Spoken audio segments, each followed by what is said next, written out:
परिच्छेद क्रमांक 33 प्रणव उपासनेचा प्रकार. प्रणवाची उपासना पुष्कळ उपनिषदांमध्ये सांगितली आहे. मांडुक्योपनिषदामध्ये ती विशेष आहे. तिचा प्रकार वार्तिककारांनी पंचीकरणामध्ये सांगितला आहे. उपासना का सांगतात?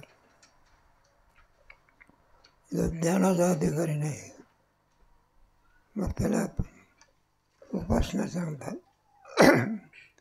ज्ञानाचा अधिकारी असेल तर प्रश्नच मोकळा. माझा मंद अधिकारी आहे, त्याच्याकडे लयचिंतनाचा प्रकार आहे ना. आपल्याला होऊन गेलं की लयचिंतन कशाला म्हणतात नाही का? सृष्टीच्या उपक्रमापासून बरोबर लय करीत जाणे. सृष्टीचे उपक्रम कसा होतो? ज्याप्रमाणे मृत्तिकेचं कार्य हे मृत्तिका स्वरूप असतं, जलाचं कार्य तरंग आदी हे जलस्वरूप असतात, त्याप्रमाणे ईश्वर प्रपंचाचं कारण हे ईश्वर आहे आणि ते जगत प्रपंच हे सुद्धा ईश्वर स्वरूप आहे. प्रथम स्थूल ब्रह्मांड जे पंचकृत पंचमहाभूताचं कार्य आहे. ईश्वर स्वरूप कसं आहे? ब्रह्मांड ईश्वर कसं आहे? ईश्वराचं स्वरूप हे ब्रह्मचैतन्य, माया आणि त्या मायेमध्ये ब्रह्मचैतन्याचा पडलेला प्रतिबिंब किंवा आभास.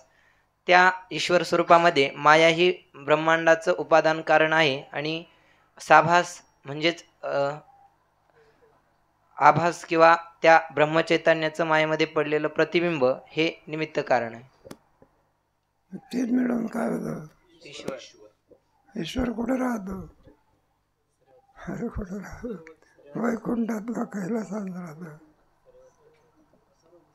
ईश्वर सर्व.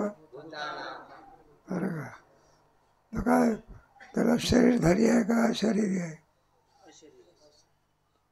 ईश्वराला शरीर आहे का अशरीर आहे? नाही सांगता येत. दोन्ही तरी नाही का? शरीरही सुद्धा म्हणता येते. हे ब्रह्मांड जे दिसतोय ईश्वराचं कोणतं स्वरूप आहे? स्थूल शरीर. सूक्ष्म समष्टी जीवांचं सूक्ष्म शरीर. कोणतं? ईश्वराचं कोणतं आहे? सूक्ष्म शरीर. आणि ईश्वराचं कारण शरीर शुद्ध सत्वात्मिका माया. म्हणजे ईश्वराचं काय आहे? मग आता ईश्वर परिच्छिन्न झाला का व्यापक? मग ते सृष्टी कशी करते? तो सृष्टी कशी करते? प्रकृती जी ईश्वर किंवा ब्रह्मचैतन्याच्या अधिष्ठानावर आच्छादित असलेली अध्यस्त असलेली माया लावायचा तमोगुण प्रधान. आपल्या मनाने करीत नाही. जीवाचं जसं कर्म असेल त्याप्रमाणे ते तशी तशी सृष्टी करत असतं. हे बघा, एखादा जेल बांधत असतात. येरवडा जेल आहे की नाही? मग त्याच्यामध्ये ज्याचं जसं जसं गुन्हा असेल त्याप्रमाणे खोल्या तयार करतात बरं का. आणि तर जेल म्हटल्यानंतर आता बाहेर येत आले काय? अरे जेलचे त्यालाही वाटते ज्ञानेश्वर महाराज हा सत्ता होणार आहे. एखाद दिवस आहे खायला काय करा. बाहेरच्या मला पत्र जरी द्यायचं असलं तसं वरून टाकावं लागते. तो येत नाही. जेल म्हणजे एकदा जेल झाली पिंज्यातला फपट. मग जेलमध्ये त्याच्यात कमी जास्तपणा असं ज्याचा जसा गुन्हा असेल त्याप्रमाणे त्याला शिक्षा नाही का. प्रत्येकाचे गुन्हे काय असतात?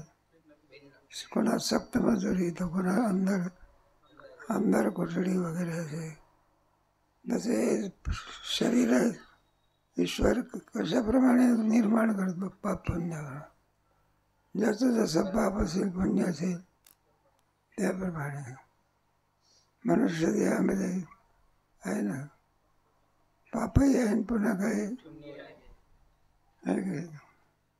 वर जाण्या इतकं काही नाही. खाली जाण्या इतकं, मग कुठे मग मृत्यू लोक. मग त्याच्यामध्ये देह सगळे, हे सगळे पापाचे फरक. पाप भोगायचे काय आहे, जीवनच सुख म्हणतात, काय म्हणतात. मग त्याच्यामध्ये त्यांना दुःख भोगावं लागलं. अंडाच्या, जाराच्या, स्वेदाच्या, उद्भेच्या, झाडाची योनी, सुख आहे का आनंद नाही. अरे कोणी तोडत असलं तर प्रतिकार करता येतो का झाडाला? खुशाल शेतकरी दणकं देतो. तर जीव नाही का तो? जीव आहे ना. तो कमाल म्हणून गेला ना कबीराचा मुलगा. त्याला हे दुर्व आणण्याकरता सांगितलं होतं, दुर्व सगळं. मग तो दुर्व आणण्याकरता गेला. असे हिवाळ्याचे दिवस, त्याच्यावरती हे पडलेलं होतं. तोडायला गेलं तर ते पाणी कुठे पडलं, खाली पडलं. त्याला असं वाटलं की या दुर्गाला आपण तोडायला गेलो तो इजा झाली. आणि म्हणून म्हटलं हे रडून राहिले, काय होऊन राहिले. म्हणलं आपल्या हातात मोठा गुन्हा घडला. आणि तो रडत कुठं गेला. मग आता कबीराला विचारलं, वा काय झालं, कटार उठला का साप चावला का बालीकडे. मग तो बापालाच आडाने समजायला. म्हटलं बाबाच मला समजत नाही. आपण आता दुर्वा तोडायला गेलो होतो, त्यांना दुःख झालं आणि ते बघ रडायला काय गेले. तो कबीर म्हणायला लागला, अजून मला माणसातला देव दिसे, कशातला, आणि याला झाडातला काय दिसतं. पुरा भक्त कमाल असं म्हटलंय. आधा भक्त कबीर और पुरा भक्त कमाल. हे सगळं भक्तीशास्त्र आहे. ते पाप पुण्याने रचित सगळे देह आहे. मग त्याच्यामध्ये समता आहे का विषमता आहे. जसं ज्याचं कर्म असेल त्याप्रमाणे त्याला फळ. मग ते जेल कशाकडे तयार केले, ज्याचा जसा गुन्हा असेल. मग अंडाच्या, जाराच्या, सेदाच्या, उद्भेच्या, हे सगळे योनी आहे. वनामध्ये राहणारे वंचर, त्याच्यात भीती आहे बघा. हरणाला वाघापासून काय आहे, वनात जरी आहे. हे सगळे एकमेकाचे तात्पर्य कशा करता सांगितलं सगळं. तेव्हा सृष्टी निर्माण करते वेळी ईश्वर आपल्या मनाने सृष्टी निर्माण करू शकत नाही. त्याला कारण आहे जीवाचं कर्म. आणि मग त्याला त्या कर्माचा त्याला काय झालं पाहिजे, भोग मिळाला पाहिजे, म्हणून सृष्टी करतो. हे पाहता आपण झोपेमध्ये जातो, झोपेमध्ये काय पडते, स्वप्न पडत असतं. झोप, त्या दिवसाचं कर्म आपल्याला भोगावं लागतं. जर त्या दिवसाचं कर्म जर आणखी पापात पत्ती असेल, झोप येत नाही बरं का. पुन्हा दुसऱ्या दिवसाचं कर्म सुरू झालं म्हणजे पहिल्या बाजूला पुन्हा जागा होतो. पुन्हा पाप पुण्य काय करतो, पुन्हा त्या दिवसाचं कर्म संपलं म्हणजे पुन्हा. मग ही धारा बंद पडते का चालूच राहते. आपण बंद कोणत्या जन्माला जावं काही सांगता येत नाही. असं आहे. हनुमंताच्या जन्मात सांगतात ना, घार कोण होती.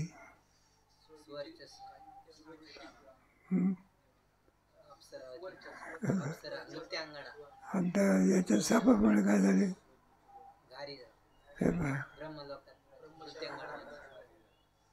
ती काहीतरी चुकली होती ना, ते ताल चुकली होती. यावरून काय आहे, तिला कोणता जन्म मिळाला हे काही सांगता येत नाही. चरित्र कोणत्याचे म्हणजे हनुमान आणि शिवरात्रीच्या चरित्रात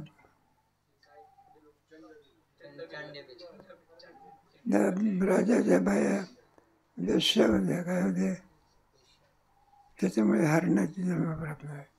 कोणाची, हे हरणाची. आणि ह्याच्यामुळे त्याला तो हरिण झाला आणि ह्या काय झाल्या आणि यावरण काय आहे? पाप पुण्याची फळं भोगण्याकरता कुणाचा आश्रय करावा लागतो शरीरात. ते कोणतं शरीर प्राप्त होईल काही सांगता येत. जडभरत राजा गावात भोगात होता. तुमच्या गीतेत सुद्धा आहे ना, आपण जे कर्म करू त्याप्रमाणे वासना होतात. चांगलं कर्म केलं तर कोणती वासना होईल? त्याचं फळे सुद्धा कसं आहे. वाईट कर्म केलं तर वाईट वासना. तत्फळे सृष्टीची उत्पत्ती केवळ याच्यापासून जरी होत असली, उपादान कारणापासून, तरी उपादान कारणापेक्षा निमित्त कारण म्हणजे कर्म हे अधिक आहे. पुढे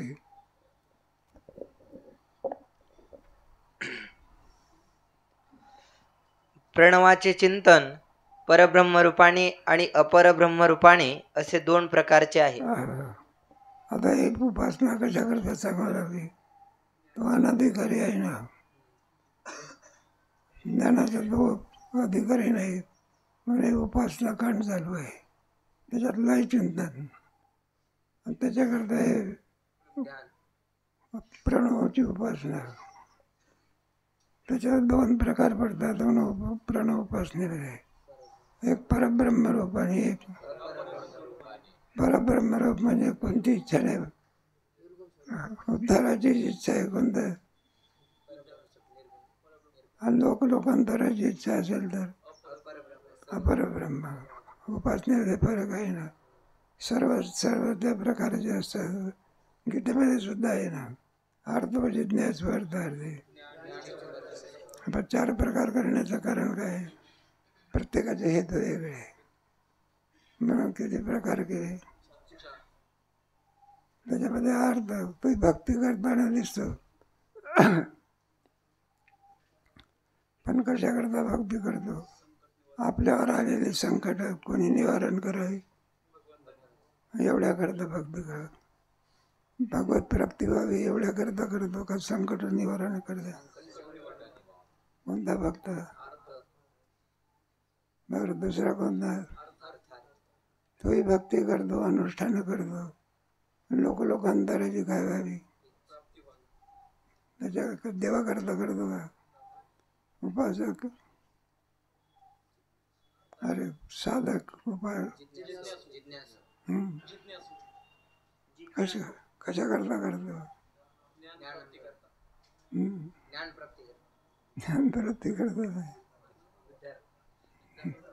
अरे जन्म मरणाचं दुःख भोगावं लागते ना. कोणाचं जन्म मरणाच्या भक्ती दुःखाला कंटाळलेलं असतं, आणि ते दुःख आपल्याकडनं काय होत नाही, मग कोण निवृत्त करतो? परमात्मा. त्याच्याकरता भक्ती, देवाकरता भक्ती करत आहे. आपल्या पाठीमागे लागलेलं दुःख निवृत्त करण्याकरता काय करतो? मग ज्ञानी भक्त कोण? देवा करताच देवाची काय करतो? ज्ञानी आत्मा मग तो काय याच्याकरता करतो? लोकांतरा करता करतो. मग कशा करता? नाही, तर ज्ञानी भक्त म्हणाला. देवाला कोणता भक्त आवडतो? मग ज्ञानी आत्मैव. परब्रह्मरूपाने ब्रह्माचे चिंतन करणारास मोक्षप्राप्ती आणि अपरब्रह्मरूपाने चिंतन करणारास ब्रह्मलोक प्राप्ती होते. इतर काही मनामध्ये इच्छा ठेवून आणि तो उपासना करीत असेल तर परब्रह्मरूप, त्याच्या उपासनेप्रमाणे त्याला लोकांतराची काय होत आहे नाही का? ब्रह्मलोकाची इच्छा असेल तर, वैकुंठाची असेल तर, स्वर्गाची असेल तर, त्याच्या इच्छेप्रमाणे त्याला त्या लोकाची काय होते? प्राप्ती होते. याला म्हणायचं अपरब्रह्मरूप. कोण? आणि ब्रह्मरूप, परब्रह्मरूप तो एकच इच्छा करतो, मोक्ष, सकल दुःखाची परमानंदाची प्राप्ती. अशी 2 प्रकाराने उपनिषदामध्ये उपासना काय केलेली आहे.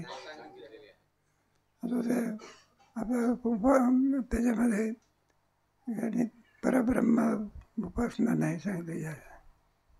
निर्गुण ब्रह्माची उपासना सांगितली आहे. परब्रह्माची म्हणजे निर्गुण ब्रह्म, अपर ब्रह्म म्हणजे सगुण ब्रह्म. सगुण ब्रह्माचे पण त्यात या प्रकरणात नाही, ओंकाराची उपासना आहे. का तुमच्या 12व्या अध्यायामध्ये थोडक्यामध्ये सांगितलंय नाही. मया वैश्य मनोये माम नित्ययुक्त श्रद्धया परे अपेत. कोणती उपासना? सगळं. आणि हेतक्षरम निर्देश कोणती उपासना? कोणत्या 8व्या अध्यायात सांगितले का? जाऊ द्या. आम्ही फक्त परब्रह्मरूपाने प्रणवाच्या चिंतनाचा प्रकार सांगतो, कारण ज्यास ब्रह्मलोकाची कामना आहे त्यास त्या कामना प्रतिबंधानेच ज्ञानद्वारा तात्काळ मोक्ष न होता सगुण ब्रह्मचिंतनाने मिळणाऱ्या ब्रह्मलोकाचीच प्राप्ती होते. म्हणजे 8व्या अध्यायामध्ये नाही का 2 प्रकारचे सांगितले ना मार्गाने जाणारे, अर्चिरा मार्ग आणि धम्र मार्ग. धम्र मार्ग जातो परत पुन्हा इथेच येतो, आणि जो अर्चिरा मार्गाने कुठे जातो? अशापर्यंत जातो. 2 मार्ग सांगितलेले आहे ना. ते कठीण असतं. त्याला दिवस कोणता पाहिजे याची आज सन्मासा दक्षिण आहे ना, नाही उत्तर आहे ना. तो कुठे जातो? तो सरळ. त्याला शुद्ध पक्ष लागतो, बद्ध पक्ष नाही. दक्षिणायन नाही, उत्तरायण लागत. आणि ते रात्रीत मरत नाही, कधी दिवसा. असे त्याची विधी आहे. जोग महाराजांनी देह कसा ठेवला? उत्तरायण. मग काय रात्री ठेवला का दिवसा ठेवला? नाही, कधी ठेवला? सकाळी बरोबर सूर्योदय झाल्या. त्याच्याकरता उपासना केली होती त्याने. मग त्याचं फळ मिळालं की त्यांना. आपल्याला काय आहे, विषयाच्या आणि याच्यामध्ये आपण अंतःकरणाला काय होतं विसरतो. कसं आहे, कोणत्या काळामध्ये? मध्यान्ह काळात. आज कोणता पदार्थ खावा, उद्या कोणता पदार्थ खावा, आज हा कपडा घ्यायचा, कधी दुसरा कोणता कपडा आहे का याला. जाऊ द्या. अंतकाल मात्र निश्चित आहे. मध्यान्ह कालापेक्षाही अंतकाल कसा आहे. पण मनुष्य मध्यान्ह कालामध्ये अंतकाल काय होतो? मध्यकाळाला जाणतो. दर्प असं म्हणतात. त्याच्यामध्ये शहाणी माणसं नद्वेश्वरमध्ये ते अंतकाल गोड कसा होईल याच्या पाठीमागला अंतकाल याच्या मामेवा. कोणत्या प्रश्नाचं उत्तर आहे?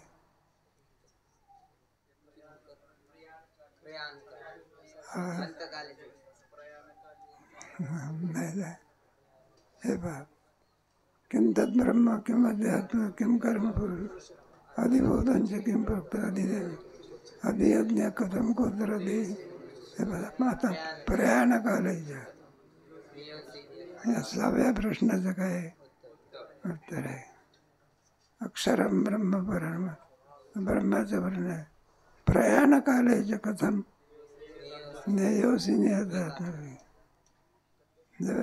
पुढे तेथे ब्रह्मदेवा समान भोग भोगून जेव्हा ज्ञान होते तेव्हा मोक्ष होतो.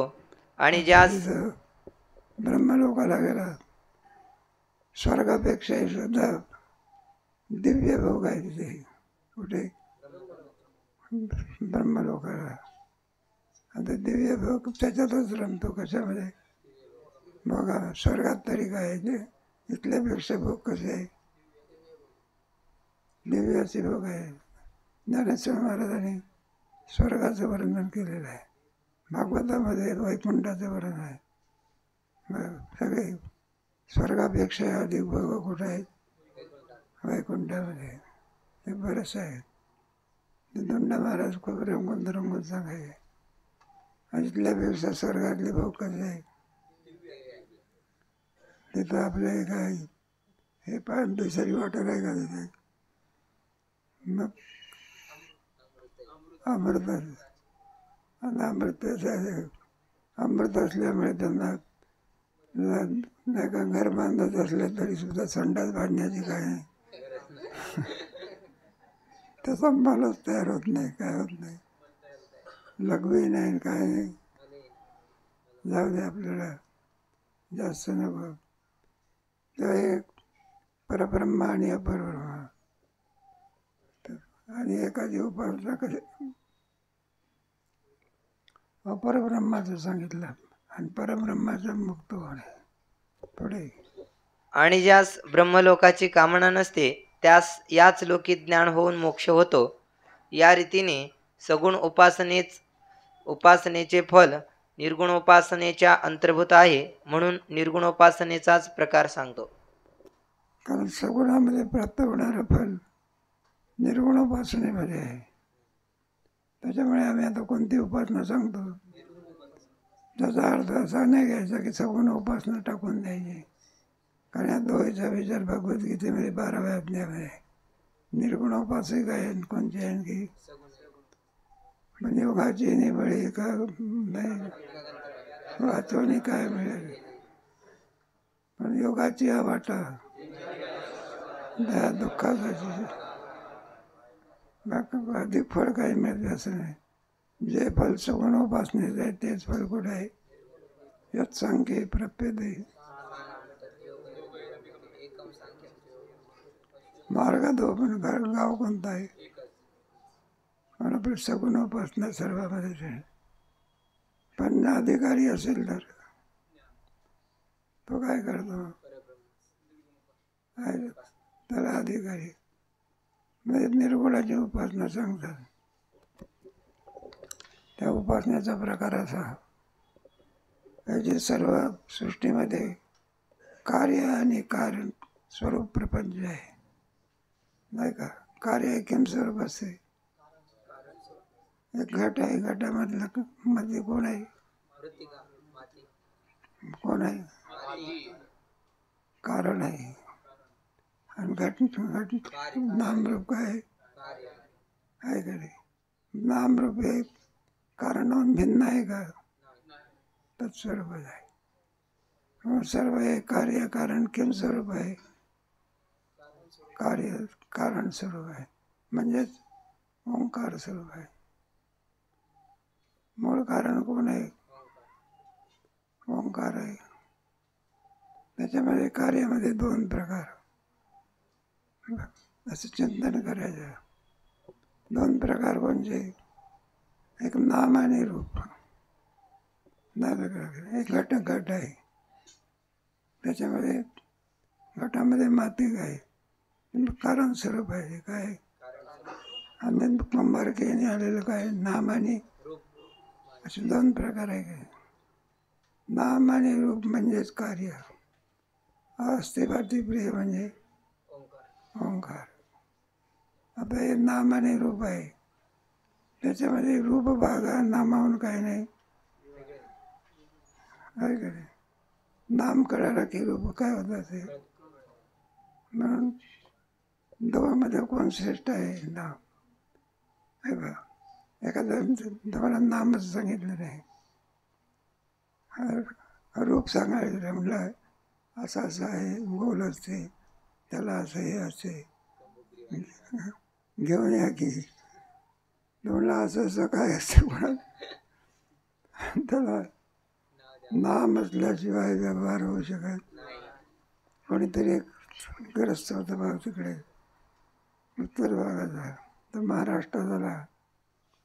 एका शेतकऱ्याकडे नोकरीला राहिला. त्या शेतकऱ्याची घोडी होती बघा, घोडा म्हणा घोडी म्हणा. आणि त्याला परक्या ठिकाणचा मनुष्य, त्याला काही माहिती नाही. आणि ती घोडी पिण्याकरता म्हणा कशा करता तरी नाही, ती घोडी इबलीस होती.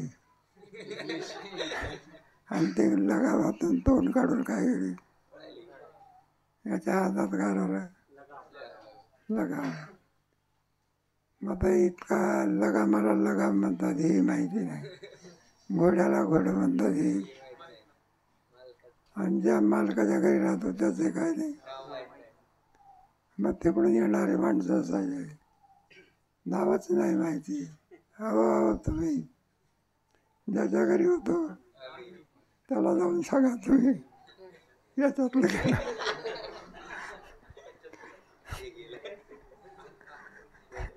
नामाशिवाय व्यवहार होऊ शकत. पण अगोदर कोण आहे, प्रत्येक पदार्थाचं वाचक नाम असतं. नाम ईश्वराकडे होतं. अगोदर नाम म्हणजे नंतर रूप.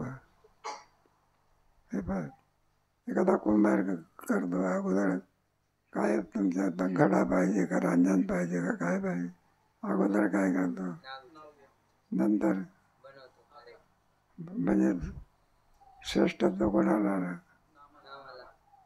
नामच माहिती नाही तर काय करणार आहे ना. एखादा कोणी कलाकार असला म्हणलं अमकं अमकं करा की, अरे पण नाव तर सांगा की, मला नाव मला माहिती नाही. एकसाथ दृष्टांत, कोणी एका ग्रस्ताला कुठेतरी जायचं होतं, मग त्यांनी रिक्षावाल्याला बरोबर म्हटलं, आई बाबा इकडे येते. म्हटलं कसं कुठे जायचं आहे. हा मला लागला तुला कळत नाही, किती दिवसापासून धंदा करतो. म्हणलं आमच्या बापापासून धंदा करतो. कुठं जायचं आहे म्हटलं तुला कळत नाही का. त्याने विचार केला, म्हणलं वडची क्रू. मी तुम्हाला नेणार तरी कुठे. ते म्हणलं आमचं गाव आहे, आमच्याच्यात एक गणपतराव म्हणून आणि आहे, त्याची म्हातारी म्हणलं पुण्याला राहते. सासूबाई कुठे राहते. तर म्हणलं असे 1000 जावई आहे आणि त्याच्या सासू कुठं राहतात, कोणत्या सासूकडे घेऊन जाईल. याचा खर्च पत्ता असावा लागतो. काय तुम्ही साधे जर नाही का हॉस्पिटलमध्ये गेले, कोणाला भेटायचं काय पाहिजे, नाव पाहिजे. मोठ्या कॉलनी असतात ना, त्याच्यावर ते या सफराचे तर पहिला विचारतो तुम्हाला कोणाकडे जायचं आहे, आणि तुम्हाला नाव नाही सांगितलं धक्का मारून काय करतो. म्हणून रूप भाग कशावर अवलंबून आहे, नाम. आणि सगळी नामं कोणाची आहे,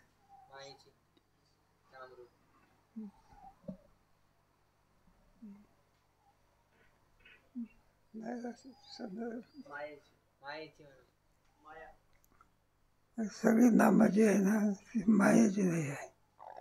मायेची आहे अगोदर कोणाची आहे असं आहे. मग ही सगळी नामं कोणाची आहे, देवाची आहे असं आहे. म्हणून त्यांच्यात शक्ती आहे. मायेच्या नामामध्ये कुठे शक्ती राहते का. मग मुळात कोणाची आहे ती, ईश्वराची आहे. म्हणून तर विष्णू सहस्त्र नाम आहे. अगदी सगळे शोध किती नाम आहे ती.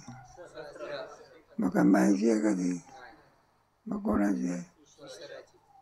तुम्ही जर एखाद्या नावाने हाका मारल्या, मग काय माया येत असते काय, मग कोण येते. नामासरीचा हरी जाऊ दे भागवतातल्या बघा. रिगे हृदया माझारी तिने धाके अभ्यंतरी हो लागे. म्हणून नाम हे सर्वांमध्ये काय नाही का. दगडाचा सुद्धा उद्धार करण्याची शक्ती कशात आहे. कोणाचा दगड, कोणत्या दगडाचा उद्धार केला. दगडाची काय केली जाऊ दे. प्रयोजन नव्हे आपलं, पण संबंध आहे म्हणून सगळं. तेव्हा दगड जे आहे ते कुठे तरत असतात का. पण नामाची शक्ती कशी आहे. कारण रामायण सांगते ना, तस्मात् शास्त्रम पूल कशाचा तयार केला होता? लाकडाचा का लोखंडाचा? उड्डाण पूल होता का? मग कशाचा केला होता? आणि ते समुद्रावरचे दगड का एवढे का? एक एक दगड म्हणजे एक एक पर्वत होता. जाऊ दे आपल्याला दृष्टांत ते, पण नामामध्ये शक्ती आहे. अरे मग तारी ऐसे जड उदकावे, उदकावर ते दगड. बरोबर. हो, काय करा त्याची गोष्ट सांगतात बघा. ते दगड तयारायला लागले सगळे.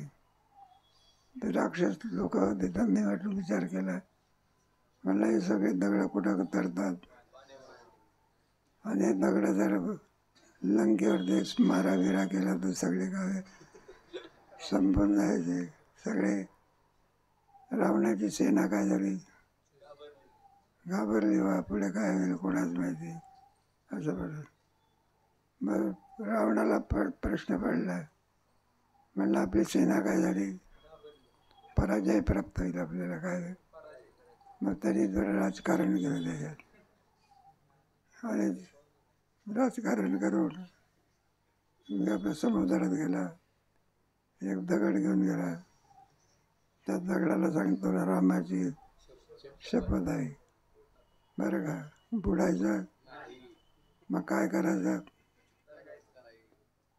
मग आता रामाची कुणाची शपथ टाकली, म्हणून ते टाकल्यावर दगड खायला लागला. मग त्या रावणाच्या सेनेला वाटलं रावणाजवळ शक्ती आहे. दगड काय होतात. मग रावणाला सांगितलं, म्हणलं आता का या दगडावर जर तुम्ही 50 लोक जरी बसले तरी दगड काय होणार नाही, बुडणार नाही. मग जिकडे तिकडे वार्ता पसरली, रावणाच्या हातून काय करतात हे कोणाला कळालं, मंदोदरीला. मग ते घरी आल्यानंतर आम्ही म्हणलं आश्चर्यकारक बातमी ऐकली. म्हणलं कोणती बातमी? म्हणलं तुमच्या हाताने काय करतात. त्याने विचार केला, म्हणलं हिनं जर दगड दिला आणि तो तरला नाही तर किंमत जायची. खरं सांगितलेलं आपलं. तिला सांगितलं, म्हणलं हे बा मी समुद्रामध्ये गेलो, काय घेतलं, दगड घेतला, आणि त्या दगडाला सांगितलं तुला रामाची काय तुमचं बुडाला, तर म्हणलं लक्षात ठेव. मग तो दगड तरला. तो माझ्या शक्तीनं करा, माझ्या बरं का. पण म्हणून लोकांनी कीर्ती कोणाची केली. जाऊ द्या, आता आपल्याला त्याचं काही वाटत नाही. पण साधू संतांनी आजपर्यंत तुम्ही नामपरा भंगवाचा कोणते त्याच्यामध्ये नाही काय. हरिपाठात तरी काय, दोन्ही ज्ञानेश्वर महाराज आणि तो नाथ महाराजांच्या हरिपाठात कोणाची केली काय काय. हरिओके म्हणा, पुण्याची गणना, सगळा हरीचंच वर्णन केलेलं आहे. पण नाम हे सर्वांमध्ये श्रेष्ठ आहे, रूपापेक्षा नाम. आणि सगळी नामं ओंकाराची आहे. वेद सांगते म्हणजे ओंकार स्वरूप आहे, किम स्वरूप आहे. आणि ओंकार सुद्धा किम स्वरूप आहे, ब्रह्मरूप. तस्य वाचक प्रणवाह असं आहे. वाच्य जो असते ज्याच्यावर वाचकाहून वाच्य वेगळं नसते, तत्स्वरूप असते. म्हणून वाचकाचा अभेद असतो. या दृष्टीने ओंकाराचा आणि ब्रह्माचा काय अभेद आहे, अलग आहे. आणि त्या वेगळ्याच ओंकार स्वरूप ब्रह्माचा आत्मस्वरूपाशी अभेद आहे. आत्माच किम स्वरूप आहे, म्हणजे ओंकार ब्रह्मस्वरूप, आत्माही ब्रह्मस्वरूपच आहे. याचा अभेद चिंतन करायचं काय का, याला म्हणतात ओंकार उपासना. त्याच्याकरता पुढे 4-5 गोष्टी वगैरे आहेत. अधिक विचार केलेला आहे तो कर्माक्रमाने करू वाचा. जगात ज्या ज्या कार्य आणि कारण म्हणून वस्तू आहेत त्या त्या सर्व ओंकार स्वरूप आहेत म्हणून सर्व ओंकार स्वरूप आहे असे चिंतन करावे. कारण सर्व पदार्थात नाम आणि रूप असे दोन भाग आहेत. त्यामध्ये रूपभाग आपापल्या नामभागाहून पृथक नाही. कारण पदार्थांच्या रूपाचे नामानेच ग्रहण किंवा त्याग होतो. बघा, असे ओंकाराचे काय प्रत्येक पदार्थामध्ये किती आहेत? रूप आणि नाम आहे काय? रूप नामाहून काय नाही. किम स्वरूप आहे. नाम कळाल्याशिवाय तुम्हाला रूप काय कळणार आहे? घडा म्हटलं तर तुम्हाला कळेल असं असतं म्हणून आहे काय? म्हणजे काय रूपभाग आहे. नाम आणि रूप अलग लक्षात आहे. जरी आणखी पदार्थाचा आकार झाला फुटला तरी घटना मी काय राहते. आणि सगळी नामं कशात आहे? ओंकार स्वरूप आहे. कोण सांगते? वेद सांगतो. मग सगळी जी नामं आहे ओंकार स्वरूप आहे. आणि हा ओंकार ब्रह्मस्वरूप आहे. तस्य वाचक प्रणव म्हणतो ओंकाराची उपासना ब्रह्माला प्राप्त करून देते. ओंकार झाला ब्रह्मस्वरूप आणि हा ओंकार ब्रह्मस्वरूप आत्म्याची अभेद करावा. काय करावा? कोणाची? आत्म्याची. तीन आले का नाही? ओंकार ब्रह्म आणि आत्मा आणि एक मूळ बरं का ब्रह्मस्वरूपाचं चिंतन आहे. ते तुम्हाला उद्या सांगू. नाही लक्षात नाही. ओंकाराचे चार पाद, ब्रह्माचे नाही व्हायचे ब्रह्माचे चार पाद, ओंकाराचे, आत्म्याचे सूक्ष्म कारण याचा विचार कधी समजला मग सगळे किम स्वरूप आहे. असं आहे. लय चिंतनच आहे. कोणतं चिंतन? हे कशा करता सांगितलंय? याचा अधिकार कमी पडतो म्हणून त्याच्याकरता लय चिंतन काय केलेलं आहे. सगळ्याचा लय होऊन शेवटी एक ओंकार काय राहतो आणि किम स्वरूप आहे. सगळं सगळं जगात सुद्धा किम स्वरूप आहे. ब्रह्मरूपच आहे. त्याला अद्वैत वेदांत असं म्हणतात.